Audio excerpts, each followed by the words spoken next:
ఏకాదశులు వస్తాయి. కానీ వాటిలో ఈ ఒక్కదానికే ఇంత ప్రాముఖ్యత ఎందుకు?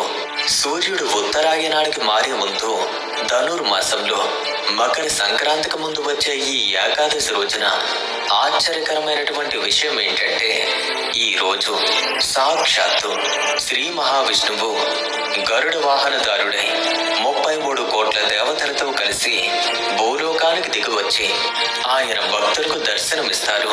అందుకే ముక్కోటి 3 కోట్ల ఏకాదశి అనే పేరు వచ్చింది.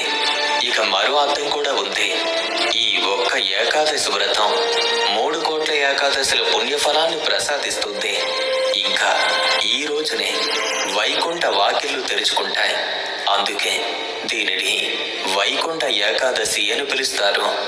దక్షిణాయనంలో మరణించిన పుణ్యాత్ములకు స్వర్గ ప్రవేశం కల్పించే రోజు కాబట్టి స్వర్గద్వార ఏకాదశి అని కూడా పిలుస్తారు.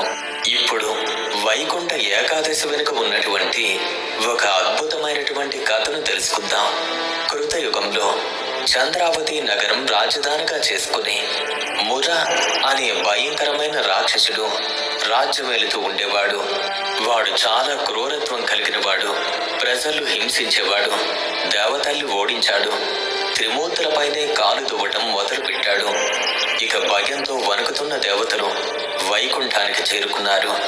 శ్రీ మహావిష్ణువు యొక్క పాదాల ముందు మోకరిల్లి ప్రార్థించారు. స్వామి, ఈ రాక్షసుడి బారి నుంచి మమ్మల్ని కాపాడండి. శ్రీహరి యుద్ధానికి సిద్ధమయ్యారు. భీకరమైన సంగ్రామం మొదలైంది. 100 సంవత్సరాల యుద్ధం జరిగింది. కానీ ఎవరికీ స్పష్టమైన గెలుపు రాలేదు. అప్పుడు మురాసురుడు తెలివిగా సాగర గర్భంలో దాక్కున్నాడు.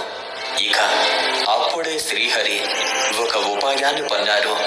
హైమవతి అనే గుహలో నిద్రిస్తున్నట్టుగా నటించారు. ఈ వార్త ఆ మురాసురుడికి చేరింది. ఇదే ఆదరం అని అనుకుంటూ